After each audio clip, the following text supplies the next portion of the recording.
प्रिय पाठकगण, एक बार पुनः मैं Sanjay Kumar Tiwari, director Patanjali IAS academy, Jharkhand में होने वाले परीक्षाओं के संदर्भ में एक अप टू डेट देने आया। जैसा कि आप लोग देख रहे हैं, झारखंड सरकार लगातार 2022 के आरंभ से ही जो भी नियुक्ति नियमावलियां हैं उनको स्पष्ट करने में लगी है, उसमें कई महत्वपूर्ण बदलाव करने में लगी है। इस संदर्भ में चाहे उत्पाद विभाग की बहाली हो या फिर जेएसएससीजीएल की नियुक्तियां हों, और अभी हाल ही में 2-3 नियमावलियां और जारी की गई, जिसमें एक झारखंड शिक्षक पात्रता परीक्षा से जुड़ी हुई है, तो दूसरी जो जानकारी है वह झारखंड में हाई स्कूल शिक्षकों के नियुक्ति एवं उससे रिलेटेड प्राध्यापकों की नियुक्ति और या उस सेवा में काम करने वाले कर्मचारियों की नियुक्ति से संबंधित है। आज की इस श्रृंखला में मैं आपके साथ टीजीटी, जो ट्रेंड ग्रेजुएट टीचर एग्जाम होते हैं, उसके बारे में बता रहा हूं कि सरकार ने जो नई नियमावली लाई है, झारखंड सरकार के स्कूली साक्षरता विभाग के द्वारा जो जारी की गई है, इसमें क्या है और इसका क्या असर आपके ऊपर पड़ने वाला है। क्योंकि इस नियमावली में बहुत कुछ ऐसे बदलाव कर दिए गए हैं कि अगर आप इसे नहीं जानते हैं तो आप धोखे में अपनी तैयारियों कर सकते हैं, और यह धोखा आपको आर्थिक रूप से भी नुकसान पहुंचाएगा, मानसिक रूप से चोट पहुंचाएगा, और जो वर्तमान समय में होने वाली नियुक्तियां हैं शायद उससे वंचित भी कर दे। झारखंड का दुर्भाग्य है कि इसके आरंभ के गठन से ही कई नियमावलियां बनती हैं और इन नियमावलियों में कई खामियां रह जाती हैं। इन खामियों को सरकार त्वरित स्तर पर निष्पादित नहीं कर पाती है। फाइनली अल्टीमेट रिजल्ट निकल करके सामने आता है कि नियुक्ति बाद में फंस जाती है। परंतु यह भी सच है कि इसी प्रकार के विडंबनाओं से बीच होकर नौकरियां बाहर निकलती हैं, और जिन लोगों को नौकरियां मिल जाती हैं वे नौकरियां लेकर आराम से बैठ भी जाते हैं। तो आपको भी इन विवादों और पचड़ों से बहुत ज्यादा सरोकार न रखते हुए चाहिए कि आप जो भी नियुक्ति आ रही है उसके लिए लगातार परिश्रम करें, तैयारियों से जुड़े रहें, परंतु यह तैयारी दिशाहीन नहीं होनी चाहिए। इसी को ध्यान रख करके मैंने एक पतंजलि आईएएस एकेडमी का ही पोर्टल sarkarinokri.com करके एक चैनल भी लॉन्च किया यूट्यूब। आप उसे सर्च करके सब्सक्राइब करें। मैं उस पर डेली हमेशा अप टू डेट देता हूं, कौन सी नियुक्ति में कौन से बदलाव आए हैं, कौन से परिवर्तन आए हैं, और एक बार पुनः इस पोर्टल से भी ये जानकारी आपके साथ साझा कर रहा हूं अपने यूट्यूब चैनल के जरिए। तो आप लोग इसे सब्सक्राइब भी कर लें, और एक बात और ध्यान रखें कि अप टू डेट के लिए अगर जो मैसेज जाते हैं उसे पूरे वीडियो को बड़े सावधानी से देख लें। ये बहुत जरूरी वीडियो है। आज मैं जो चर्चा करने आपके जा रहा हूं उसमें 2-3 बातें हैं। अगर आपने ग्रेजुएशन कितने % मार्क्स से पास किया है, आप एपीयर हो सकते हैं कि नहीं, एक ये समस्या है। दूसरा कहता है कि आप अगर सब्सिडरी विषय के आधार पर पहले टीजीटी में फॉर्म भरते थे, अब आप कर पाएंगे या नहीं कर पाएंगे। आपको एज लिमिट क्या मिलने वाला है, आपके परीक्षा का पैटर्न क्या रहने वाला है। आप बीएड एपेयरिंग स्टूडेंट हैं तो फॉर्म फिलअप कर पाएंगे या नहीं पाएंगे। आप एमए एस्पायरिंग स्टूडेंट हैं तो आप फॉर्म भर पाएंगे या नहीं। बीए अगर हैं एमए एपेयरिंग स्टूडेंट हैं तो आप फॉर्म भर पाएंगे या नहीं।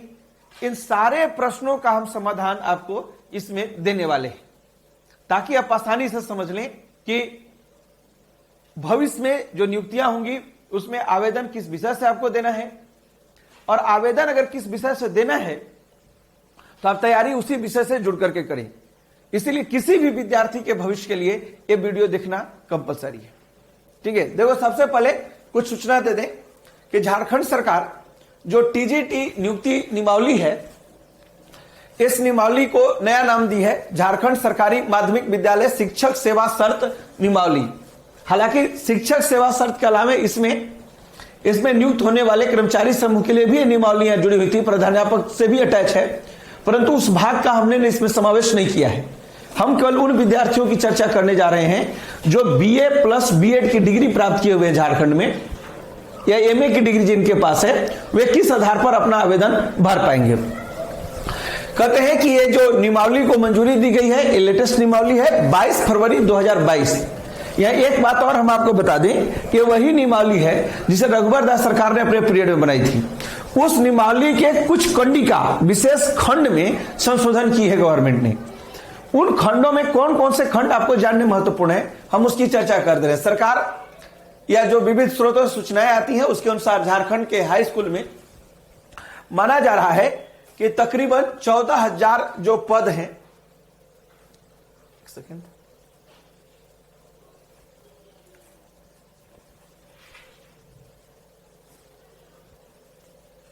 कितने पदों की हम बात कर रहे हैं? 14,000 जो पद हैं वे खाली रिक्त पड़े हुए हैं और इन्हीं 14,000 पदों के लिए ये नियुक्ति जारी की जानी है। ठीक है, हालांकि नियुक्ति प्रक्रिया शुरू होने में अभी थोड़ा विलंब है, इसमें लगता है कुछ समय और लगेंगे, परंतु जल्दी ये नियुक्ति प्रक्रिया जारी कर दी जाएगी। इसके पहले कि नियमावली के मुख्य बिंदुओं पर हम चर्चा करें, आपको बता दें पूरे झारखंड में पतंजलि आईएएस एकेडमी शिक्षक नियुक्ति तैयारी के लिए अपना चरम स्थान रखता है और हमने दिसंबर माह से ही समय समय पर हाई स्कूल की तैयारियों को कराने के लिए बैचेज जारी रखे हैं और एक पूरी टीम जो फिलहाल जिन विषयों के साथ कक्षा का संचालन कर रही है उनमें हिंदी साहित्य, अंग्रेजी साहित्य, गणित एवं भौतिकी, जीव विज्ञान एवं रसायन विज्ञान, इतिहास एवं नागरिक शास्त्र, भूगोल, अर्थशास्त्र और कॉमर्स, ये वे सब्जेक्ट हैं जिनकी तैयारियां पूर्व अनुभवी शिक्षकों के माध्यम से सतत तौर पर पतंजलि आईएएस एकेडमी में जारी है और पिछले 3 महीनों से सफलतापूर्वक इस कक्षा का संचालन किया जा रहा है और नए बैच भी अभी अभी आरंभ किए गए हैं इस नियुक्ति प्रक्रिया के नियमावली को जारी होने के बाद। आप उससे जुड़ सकते हैं। इसके अलावा शारीरिक विज्ञान, उर्दू, बांग्ला, संस्कृत जैसे कुछ रीजनल सब्जेक्ट में भी अगर आप तैयारी करना चाहते हैं तो सारे क्लासेस हमारे यहाँ से ऑलरेडी चल रहे हैं और आप उसका लाभ ले सकते हैं। रांची से अगर आप बाहर हैं, आ नहीं सकते हैं, तो आप घर बैठे पतंजलि का लाइव क्लास भी ज्वाइन कर सकते हैं। यहाँ आपको दोनों चीजें मिलेंगी, जो क्लासेज यहाँ ऑफलाइन चलती हैं वही कक्षा आपको लाइव के रूप में उधर मिल जा रही है और साथ में रिकॉर्डिंग वीडियो भी मिल रहे हैं 1 ईयर के लिए। टोटल 1 ईयर जो वीडियो रिकॉर्ड हो रहा है क्लास के दौरान वो वीडियो पतंजलि आईएएस एकेडमी के ऐप पर भी उपलब्ध है और वहां पर भी आप जो है सो उस वीडियो का लाभ ले सकते हैं, देख सकते हैं। ठीक है, तो आप तैयारी से पूर्ण जुड़ सकते हैं। इसके अलावा पतंजलि आईएएस एकेडमी के अगर रिकॉर्डिंग वीडियो लेक्चर अगर आप खरीदना चाहते हैं तो आप मोबीशाला के पोर्टल पर भी जाकर के मोबीशाला भी डाउनलोड करके खरीद सकते हैं। जहां से भी आपको सुविधा हो, पतंजलि आईएएस एकेडमी भी आपको एक विकल्प दे रहा है और मोबीशाला से भी दे रहा है। आप टोटल चीजों को एक साथ देख सकते हैं। सभी कोर्सेज में स्टडी मटेरियल के साथ साथ एक बड़ा क्वेश्चन बैंक समूह भी हमने तैयार करवाया है, क्योंकि प्रैक्टिस बहुत महत्वपूर्ण रखता है इस तैयारी को आगे बढ़ाने में, तो उसका लाभ आपको मिलना है। अगर इससे जुड़ी कोई जानकारी आप चाहते हैं तो आप नीचे दिए गए जो नंबर हैं इनके ऊपर कॉल करें और डिटेल प्राप्त कर सकते हैं। आइए नियमावली के प्रमुख बिंदुओं का हम आपके साथ चर्चा करते हैं, एक एक पॉइंट। जो नई नियमावली है उसका पहला बिंदु क्या है और क्या आपके लाइफ को किस हद तक प्रभावित करने वाला है, आप उस नजर से उस चीज को देखिए। कहता है कि किसी भी मान्यता प्राप्त विश्वविद्यालय से राज्य के सरकारी विद्यालयों में माध्यमिक स्तर पर पढ़ाए जाने वाले विषयों में से नियुक्त होने वाले विषय में स्नातक के सभी 3 वर्षों से संबंधित विषय की पढ़ाई की हो अथवा स्नातकोत्तर में कम से कम 50% अंकों के सहित तथा राष्ट्रीय अध्यापक शिक्षा परिषद में मान्यता प्राप्त संस्थान से शिक्षा में स्नातक किए हो। आप इस पूरी नियमावली को अगर तकनीकी भाषा में पढ़ेंगे तो आपको दिक्कत होगा। यानी यहाँ मूल बात जो कहा गया वो आप ऐसे समझें कि आप जिस सब्जेक्ट में हाई स्कूल की वैकेंसी आएगी, जिस सब्जेक्ट में हाई स्कूल की वैकेंसी आएगी उस सब्जेक्ट में आप अगर ग्रेजुएशन करते हैं, स्नातक किए हुए हैं, ठीक है, तो आपको ग्रेजुएशन में 50% नंबर होना चाहिए और उसी विषय से आप आवेदन दे सकते हैं। ठीक है, फिर कहता है कि अगर आप ग्रेजुएट नहीं हैं और पोस्ट ग्रेजुएट हैं, मतलब आप एमए किए हुए हैं, एमएससी किए हुए हैं, तो उस स्थिति में भी अगर आप 50% नंबर जिस सब्जेक्ट के साथ अगर किसी का है तो वो विद्यार्थी भी अपीयर हो सकते हैं। साथ में उनके पास बीएड की डिग्री होनी चाहिए। ठीक है, बीएड की डिग्री होनी चाहिए। कुल मिला जुला करके जिस विषय में आप स्नातक किए हैं, जिस विषय में आप स्नातक किए हैं वो ऑनर्स वाला पेपर से ही अब आप एग्जाम लिखेंगे। यहां ध्यान रखने वाली बात क्या है, पहले वाले परीक्षा में सब्सिडरी विषय में भी अगर आपका 50% अंक होता था तो आप उस विषय से आवेदन दे पाते थे, लेकिन इसमें वैसा नहीं है। अगर आप ग्रेजुएशन नहीं किए हैं, मान के चलो इकोनॉमी से, तो आपका पोस्ट ग्रेजुएशन अगर इकोनॉमी से, तो भी आप इकोनॉमी से फॉर्म भर सकते हैं। आपने हिस्ट्री सब्जेक्ट ग्रेजुएशन में रखा है 3 वर्षीय कोर्स में, तो आप हिस्ट्री के लिए आवेदन कर सकते हैं। अगर आपका हिस्ट्री नहीं रहा है, पोस्ट ग्रेजुएट में अगर हिस्ट्री रहा है, तो भी आप पोस्ट ग्रेजुएशन सब्जेक्ट के साथ बैठ सकते हैं। ये नई प्रावधान है। मतलब जिस विषय से एमए में 50% मार्क्स है या बीए में, बीएससी में अगर मार्क्स है, तो उस विषय से आप आवेदन दीजिए, बशर्ते कि वह विषय हाई स्कूल के नियुक्ति प्रक्रिया के अंतर्गत आता हो और आप उसे शामिल हुए, तो आप ऐसा कर सकते हैं। अन्यथा आपके पास कोई चारा नहीं है। पहले देखो यहां पर कई विकल्प दिए जाते थे। सब्सिडी वाला केस बड़ा लंबा चौड़ा था। अगर कोई विद्यार्थी सोशियोलॉजी से ग्रेजुएशन किया हुआ था, तो सोशियोलॉजी की वैकेंसी नहीं निकलती है हाई स्कूल में, लेकिन अगर उसका सब्सिडी में विषय हिंदी लिटरेचर था और 50% नंबर था, तो हिंदी लिटरेचर से फॉर्म फिलअप कर लेता था। लेकिन अब ऐसा होने वाला बिल्कुल भी नहीं है। सब्सिडी विषय से आप आवेदन नहीं सकते हैं। आप बीए या एमए, ग्रेजुएट या पोस्ट ग्रेजुएट सब्जेक्ट में जिस विषय से 2 वर्षीय कार्यक्रम, 2 वर्षीय कोर्स किए हुए हैं एमए में, या बीए में आप 3 वर्षीय कोर्स किए हुए हैं, ऑनर्स पेपर जो आपका रहा है उसी से आपको आवेदन देना है, दूसरे आवेदन नहीं देना है। अब हमें पता है कि यहां पर जो बायोकेमिस्ट्री वाले बच्चे हैं, यहां पर जो फिजिक्स और मैथ वाले बच्चे हैं, और जो पॉलिटी और हिस्ट्री वाले कंबाइंड बच्चे हैं, 3 ऐसे एग्जाम हैं जो कंबाइंड हैं। उसके ऊपर इस पर कोई प्रकाश नहीं डाला गया है कि क्या अलग अलग होंगे या एक साथ रखे जाएंगे। तो उस सब्जेक्ट को जानने के लिए जो है हम लोग बात करेंगे आगे। लेकिन यहां याद रखना है कि जिससे आप बीए एमए में आप 50% मार्क्स साथ पास किए हैं और आप बीएड की डिग्री धारण किए हुए हैं, तो आप एक काम कर सकते हैं। ठीक है। दूसरी चीज जो क्या है उसको ऐसा समझिए, अगर आपका 2009 से पहले बीएड है, या आप पीजी किए हुए हैं, या आप ग्रेजुएशन किए हुए हैं, तो यहां प्रत्येक स्तर पर 45% अंक ही मान्य होंगे। मतलब 2009 के बाद अगर आपकी बीएड की डिग्री है, या ग्रेजुएशन की डिग्री है, या पोस्ट ग्रेजुएशन की डिग्री है, तो अगर 50% नंबर होने चाहिए। और 2009 से पहले की आप योग्यता रखते हैं, तो इस संदर्भ में आपको क्या करना होगा, ध्यान रखना होगा कि 45% मार्क्स ही पर्याप्त होंगे, आप आगे के आवेदन दे सकेंगे। तो पहला पॉइंट तो ये याद रखिए कि इस आधार पर एग्जाम होने जा रहा है। आइए दूसरी बात करते हैं, क्या कहा गया है, इसको जरा ध्यान से देख लीजिए। जो स्थानीय नीति झारखंड सरकार ने प्रकाशित किया है कि अगर कोई बच्चा झारखंड से ही मैट्रिक एवं 10+2 की डिग्री लिया हुआ है, तो झारखंड का स्थानीय विद्यार्थी माना जाएगा। यह नियम इस परीक्षा के लिए भी लागू किया गया है। यानी यहां ध्यान रखिए, जो बच्चे आवेदन करते हैं वे जनरल कैटेगरी से, ओबीसी कैटेगरी से, एससी एसटी कैटेगरी से या दिव्यांग कैटेगरी वगैरह से करते हैं। यहां पर जनरल में भी ईडब्ल्यूएस का आरक्षण है, इकोनॉमिक वीकर सेक्शन का, ओबीसी में भी आरक्षण है, एससी एसटी में भी आरक्षण है। तो ये सारे वर्ग के विद्यार्थी जो आरक्षण के दायरे में आ गए, जिनका आरक्षण से संबंधित कोटा है, उनके लिए ये नियमावली बिल्कुल भी मान्य नहीं है। उनके लिए नियमावली शिथिल है कि आप मैट्रिक इंटर झारखंड से नहीं भी किए हुए हैं तो भी आप आवेदन सकते हैं। तो वैसे बच्चे जो जनरल में, केवल जनरल में हैं, उन्हीं पर नियम लागू होता है कि अगर उनका मैट्रिक और इंटर झारखंड में नहीं है तो वे आवेदन नहीं दे सकते हैं। तो आपका, अगर आप जनरल कैंडिडेट हैं, बाकी सारे कैंडिडेट इस पॉइंट को भूल जाएं, सिर्फ जो जनरल कैंडिडेट है वे इस बात का ध्यान रखें कि उनका मैट्रिक और इंटर झारखंड से होना चाहिए। यह एक भेदभावपूर्ण नीति है, परंतु अभी इसमें न्यायपालिका में समीक्षा भी हो रही है। आने वाले समय में क्या होगा इसको हम लोग विस्तृत तौर पर देखेंगे। फिलहाल हमारे पास जो जानकारी है वो यही है कि आप अगर ऐसे आते हैं तो, क्योंकि साफ साफ लिखा हुआ है, वो आरक्षण शैक्षणिक योग्यता कला में, मतलब जो शैक्षणिक योग्यता हम लोग ऊपर देख रहे थे कला में, अभ्यर्थियों को मैट्रिक एवं इंटरमीडिएट की कक्षा झारखंड में स्थित किसी मान्यता प्राप्त शैक्षणिक संस्थान से पास करना होगा तथा अभ्यर्थी को स्थानीय रीति रिवाज, भाषा, परिवेश की जानकारी हो।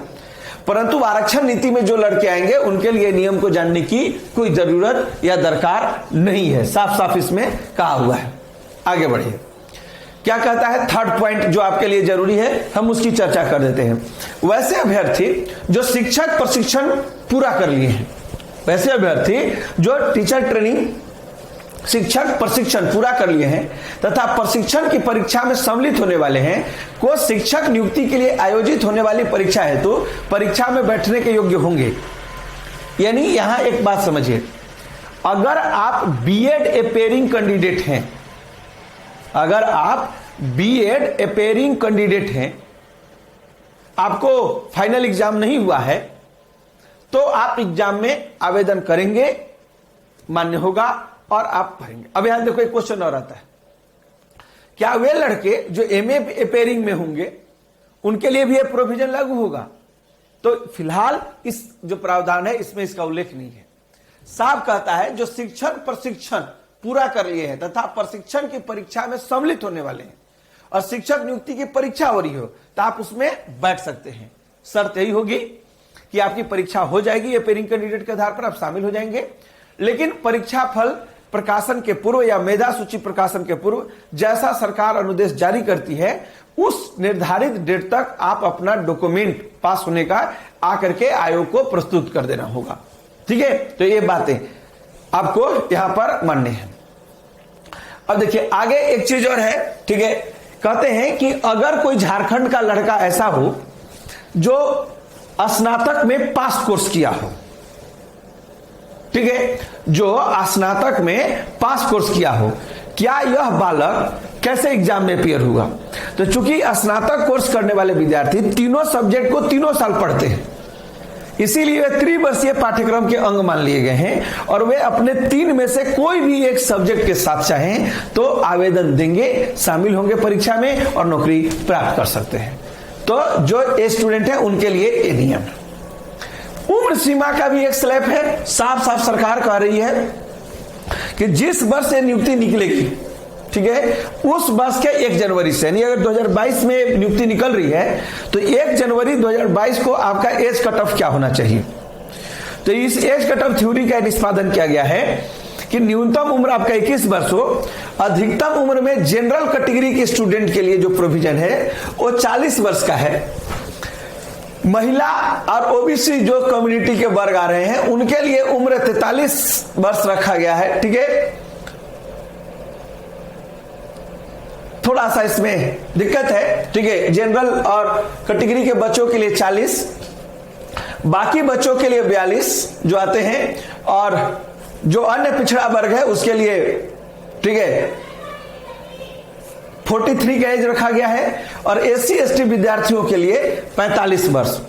मतलब इसको सिंपल तौर पर समझें कि जनरल कैंडिडेट के लिए 40 वर्ष और जो अनारक्षित महिला हो, जनरल में ही अगर महिला कैटेगरी हो, ओबीसी में हो, तो उनके लिए 42 इयर्स का एज है। एससी एसटी के लिए जो एज है वो 45 वर्ष है, और कोई पहले से ही प्राथमिक शिक्षा में नियोजित है, माध्यमिक शिक्षा में, तो उनके लिए प्रत्येक स्तर पर स्लैब में जो है 5 वर्ष उम्र का एडिशनल छूट दिया गया है। ठीक है, तो ये उम्र का एक प्रारूप है।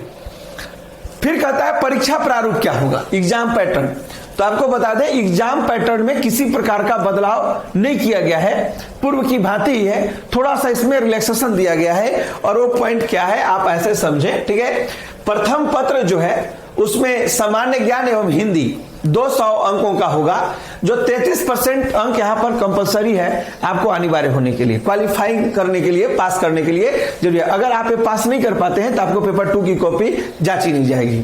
द्वितीय पत्र जैसे कोई इकोनॉमिक्स से आवेदन दिया, कोई मैथ्स से आवेदन दिया, ठीक है, तो उनसे रिलेटेड होगा जो 300 अंक पर आधारित है। किसी को अगर जॉब चाहिए, मेधा सूची में आना है, तो उसे इन 300 अंकों में से 50% अंक हासिल करना अनिवार्य होगा। लेकिन अगर कोई स्टूडेंट एससी एसटी में है तो 45% अंक ला करके भी मेरिट इंडेक्स में जाने के लिए उपलब्ध होगा। ठीक है, तो ये एक बात की इसमें समीक्षा है। सामान्य तौर पर मोटी मोटी बातें हैं। ग्रेजुएशन में जो लोग ऑनर्स से जो डिग्री लिए हुए हैं वे आवेदन दे सकते हैं। ऑनर्स पेपर से ही आवेदन देना है अगर उसका वैकेंसी हाई स्कूल में आता है तो। अगर सब्जेक्ट आपका वो ग्रेजुएशन में नहीं रहा है तो ऐसी स्थिति में पोस्ट ग्रेजुएशन वो सब्जेक्ट रहा हो तो भी आप आवेदन देने के उपयुक्त होंगे 50% मार्क्स के साथ। साथ में आपके पास बीएड की डिग्री होनी चाहिए।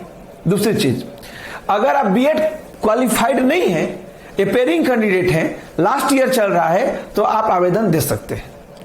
अगर आप पास कोर्स के स्टूडेंट हैं तो वैसे हालात में आपके पास ऑप्शन है कि आप तीनों में से किसी भी सब्जेक्ट में आवेदन दे सकते हैं। जनरल कैटेगरी से आवेदन करने वाले विद्यार्थी के लिए झारखंड से इंटर एवं मैट्रिक की डिग्री लेना अनिवार्य होगा। ठीक है, एग्जाम पैटर्न और उम्र सीमा का भी स्पष्टीकरण है। अगले एपिसोड में, चूंकि यह नियमावली बड़ी है और थोड़ा सा समीक्षात्मक भी है, तो इसमें आप एक बात जानिए कि हम इसके कुछ और चीजों की चर्चाएं जल्द ही 1-2 दिन के अंदर एक नए वीडियो में लेकर के आएंगे। उसमें हम मूल रूप से आपको यह बताएंगे कि जो सब्जेक्ट में ग्रुप कॉम्बिनेशन है, उस ग्रुप कॉम्बिनेशन में कौन कौन से सब्जेक्ट हैं जिसे आप आवेदन कर सकेंगे, या उसमें क्या आपकी बाधा आएगी, या उस संदर्भ में भविष्य में कोई नियमावली में बदलाव होगी या नहीं होगी, इसको लेकर के भी एक डिबेट है। तो हम अगले एपिसोड में उसकी चर्चा करेंगे। आज के लिए इतना ही। हम आपके मंगलमय जीवन की कामना करते हैं। बहुत बहुत धन्यवाद।